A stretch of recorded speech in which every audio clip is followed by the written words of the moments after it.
What do I need to start my YouTube channel? In this video, I'm going to answer that question and give you examples of video, audio, and light setups to get you through this journey. It's going to be aimed at new beginners, so I'm going to give you budget options coming up. Hi, I'm your host, Zulf. I also host the Photography Live Show. I've made over 300 videos in the past 2 years on my YouTube channel, as well as an additional 250 videos across multiple other channels I manage. So I think I'm in a spot where I can give you some advice from my learnings. What I'm going to do is give you information about how I went from hello and welcome to this. We've made it 6 episodes of the Photography Live Show. So congratulations everybody that stuck with me. I think that's really nice. Yeah, actually you're right. See, that shows you a progression of my lighting journey when I was using a simple camera and now I use a DSLR, and you can see what the difference is. What is your channel about? Are you going to be making videos sitting down and speaking to camera like I am now? Are you going to be up and about doing demonstrations? All these things will need relevant gear. You might need a microphone, which is wireless, so you don't get tangled up if you're doing demonstrations. You might be okay with what I have here, where we have a simple microphone setup on the desk on a boom arm, and we can make live sessions here like I do for my Photography Live Show. I could easily go for an hour session and show demonstrations with multiple camera angles. So I'll talk to you about different devices that you will need. Right now I'm using a professional setup, Yamaha mixer board with a Behringer mic, which makes my voice sound better than it did before. And I'm going to give you additional options because not everybody is going to be making sitting down videos where they're just talking about subjects. So I'm going to give you options about microphones where you can see different setups. So you can have a lavalier mic, you can have a microphone on a boom arm. If you also do podcasts, you can have a wireless mic. There's a host of different options out there for different price ranges. I'm going to show you that right now. The reason I'm covering mics first is because it's quite important. Some people may want just to make videos about them talking, so maybe a podcast or talking over images, because not everybody wants their face to be on camera. So I'm going to cover the mic first, because if you have a good microphone, audio is going to be essential. Next up, I'll show you a few examples of audio with video. This is the Purple Panda mic, and I'm talking directly into this. There's no muff, no sound suck on it. Hello and welcome to this video. I'm going to show you how to connect a wireless mic to a mixer board. I've got a lavalier mic plugged directly into the Canon 5D Mark II.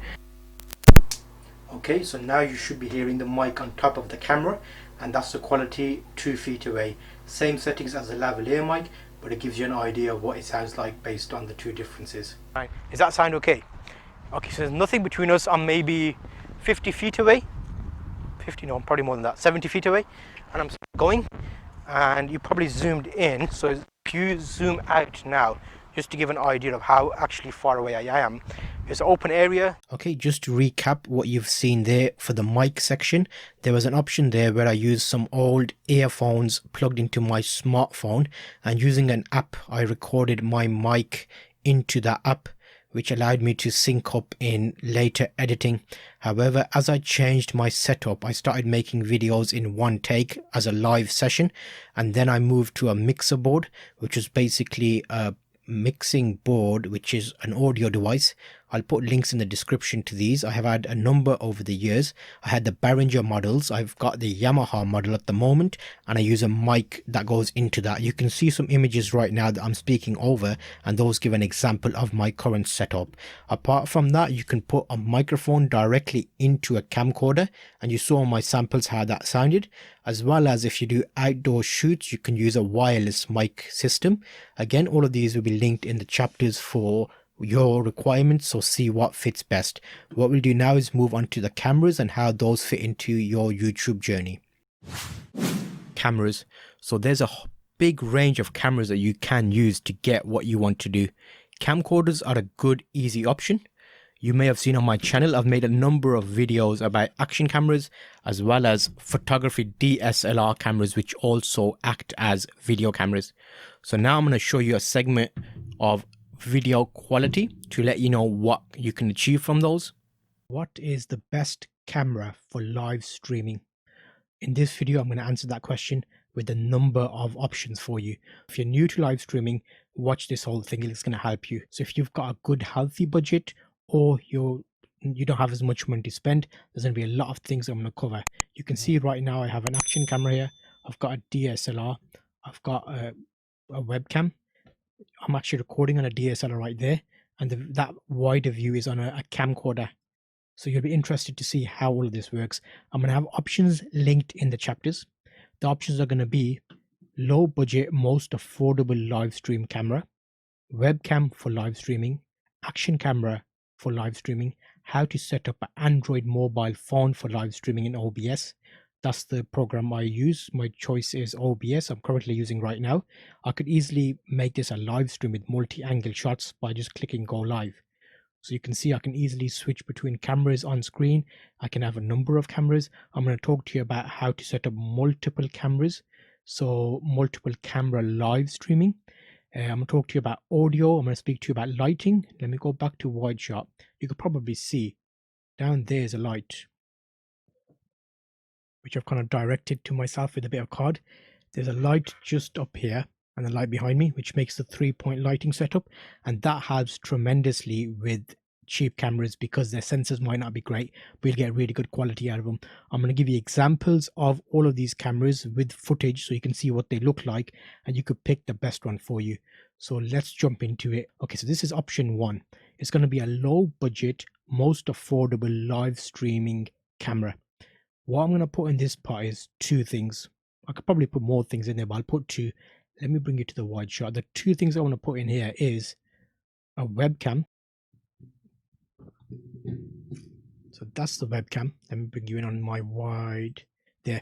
So that is a 1080p webcam. You saw I had that on the top down shot. I'll give you an example now of how it looks and what you can do with it and how I set it up. Hi guys, so if you're here to see how the Advent Full HD Pro 1080p action camera looks, this is being recorded with the actual webcam. So this is the quality. I'll take you onto the video now where you can actually see me comparing this with my current action camera that I use as a webcam, my DSLR camera, and a quick look at. Okay, so that was a quick look at the webcam footage.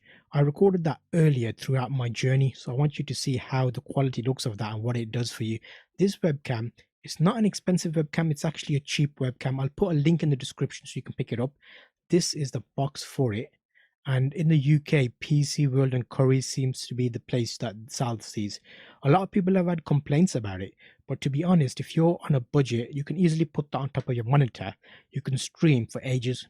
There's no battery requirements. It's plugged in via USB, so it's going to continuously get power. It's not going to get too hot and turn off, which happens with other options I'm going to show you. So for a quick and dirty way of getting a web stream set up, that will be a good option. If you've got a gameplay, you can put this in the corner of yourself and have the video being recorded of the gameplay separately, which you'll need a capture card for, which I'm just dropping there, which I've done a separate video on, but I'll link you to other bits in this chapter. It's a wireless webcam because you can see there I'm kind of like linked on a Wi-Fi network, so I can actually walk around and give you a tour and stuff as well, so that's quite good. The second option I'm going to show you is an action camera for live streaming. You may have seen my channel is about photography, but it's naturally led me into different types of video work. So this is an action camera, which is here, and that action camera can be used as a webcam. I'm going to show you some clips of how I did that, how I did multi-angle shots. Let's go into that now. So I'm going to give you a side-by-side comparison. This is the Goodman's action camera, which is currently the small one you're seeing. Alongside that, this is the new Advent action camera. If I resize that one, it's that one there. So if I resize this, it is a different aspect ratio because it obviously is a bit zoomed in. That's those 2 cameras side by side, and to compare them to something even more, well, high end is a DSLR camera, which is in the back. If I bring that down, this third one is a DSLR camera, and that's up there. So it gives you a rough idea of how good the Advent action camera is versus a 1080p action camera. Did I call it on a webcam? So Advent webcam is this one, action camera, that one, and that's the DSLR. So that's giving you a 3-point view of how good that is. And if I go to wide, this is the new Advent action camera. I turn that off. Then this one here is the Goodman's action camera. First one was the webcam, this is the action camera, and then the final one is this, which is the EOS, which is a DSLR camera. So if you're looking for different qualities, this is basically a comparison between a Goodman's action camera as a webcam, an actual Advent webcam, and a DSLR. It's got a click.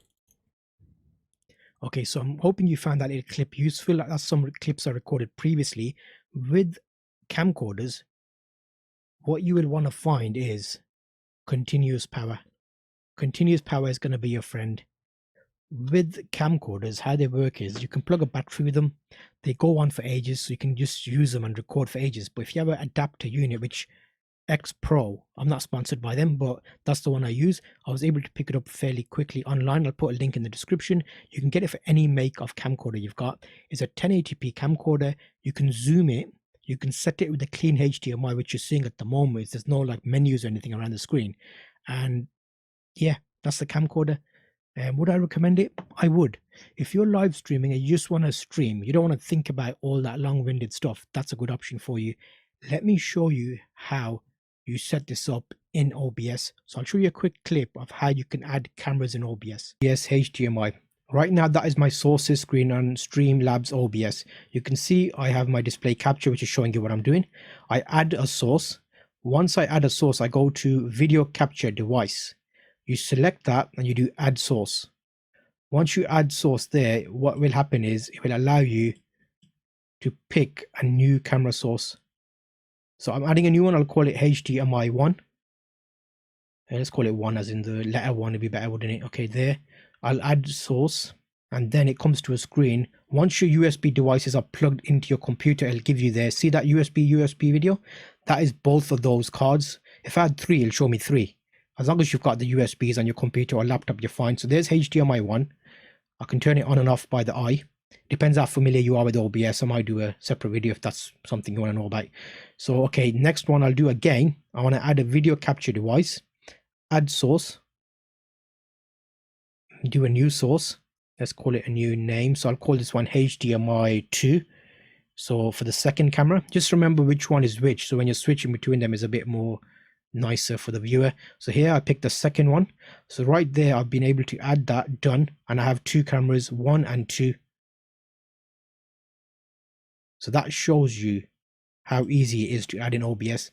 And what that allows you to do is you can just untick it while you're doing a session. So right now I'm recording the video. I can just click and show you a different view, which is handy. So that's how to set it up. That's why you would set it up. Okay, so this is going to be the third option. This is a bit more pricey. This is going to be around DSLRs. So DSLRs, if you're already a photographer, you probably have these. So it might actually be a cheaper option for you. You'll have to get a capture card. You'll have to make sure your HDMI out of your camera is clean. What we mean by clean is there's no menus around it. I'll show you some clips of the DSLR in action so you can see the types of angles and what it looks like with different angle shots, like the wide and the zoom. It's moving. It's not moving, so what if I do that? That's still not great. Flash, and I'll give you a link in the description where you can actually check it out and see how much it's worth. Currently going for $59.96. It's a cheap flash which takes 4 AA batteries, and it's a great addition to your kit if you want to use it for the EOS R5 and 8K shooting pro mirrorless camera.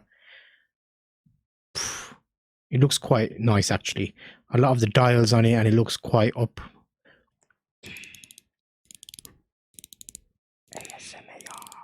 This is the TV with a 24 to 70mm lens at 24mm, which is here. Now I'm switched live over to my wide angle shot, which looks okay. The idea is I'm going to show larger products, so I want a wider shot. So you can see here, that's the camera that I was looking at just a moment ago. This is a wide camcorder shot, and this will give you an idea of the different angles and how they look in photography. That is a 1080p camcorder, and this is a DSLR. You can tell it's got a nice background blur on the DSLR. It looks a bit more natural. I look a bit more normal, whereas that I look a bit compressed in a way, so I look a bit, which is unusual.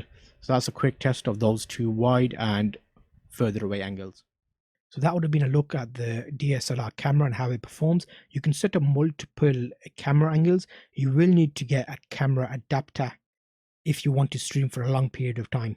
So with the DSLR, you can stream for a certain amount of time depending on the type you've got. It can automatically turn off if it gets too hot. So the key is to make sure that you've got the right type of camera, you're in the right mode, and you've tested it. There's a few options for webcams and DSLRs, which I'll link you to in the chapters, but it's basically a tool that lets you make Canon cameras into a webcam, which is an alternative. There you go. Okay, what's the best thing about an action camera for as a webcam? There's a number of things that it helps you with. In those clips you would have seen, I used it fairly easily. It's quite small. I can stick it on different angles. It's plugged via USB. You can take the battery out. There's no battery requirements. The battery doesn't run out. Whenever you turn it on, it's on and it works. I'll link you again in the description to different action cameras that can do that, because I know if you're not in the UK, it's quite hard to pick up the Goodman's action camera. But for live streaming, it is an option. Lighting is going to be a big thing, so make sure to check out my lighting section to see how the best way you can light yourself is. Lighting plays a big part in your video production. You can easily up a cheap camera with some great lighting. So this is a simple LED panel. Everything I'm speaking about today will be linked in the description chapters with links to the Amazon stores, so you can actually go and see price ranges of these things I'm talking about. Hello and welcome. This is a quick video to show you about lighting and setup in studio. So I'm gonna basically show you what this looks like. So right now this is a ceiling light.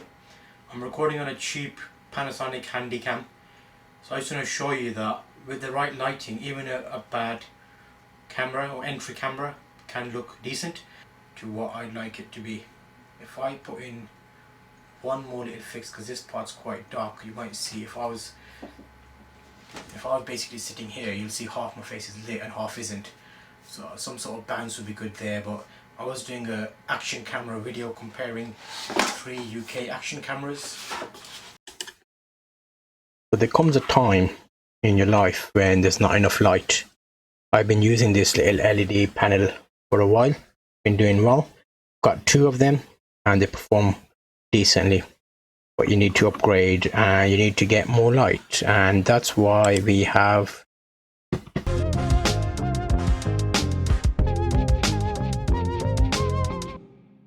up or down in terms of color, but that's what it looks like just there. Let's bring you up on the wide. So that is the new one, that is the old and new. Okay, so that's the settings there, exactly as before, but all I've really done is put a light up and it's a lot brighter. Okay guys, so this is basically going to show you how to set up lighting. So right now I've got my monitor running in the background, I've got some LED lights in the back, and I had 3 lights set up. So what you want to do is use any available light you've got. So right now here I've got a loft window which is illuminating me face on. I'll put a backlight on here which is a gel on it, so it creates a purple tinge. I'll put that right behind me, acting as a hair light and a bit of a background just there, bit of a background to make me pop from the background. That purple and green goes quite nice. You can see there I've got purple wings. It's really interesting. So I've got one LED light just over to my right. If I turn that on, you'll see, let's get this, just plugging it in. I've got a siren going past there. Hopefully you won't pick that up, but you might. Okay, there, so that's light over to my right, which is giving me a bit of fill light. And right now in the back it's quite dark, So I wasn't sure to keep it, if I wanted to keep it dark or if I wanted it a bit more bright. So I've got another LED panel over here which I've lighted for sure. So you can make do with old kit. I mean, my kit's not excellent, but it makes videos, so that's the main idea.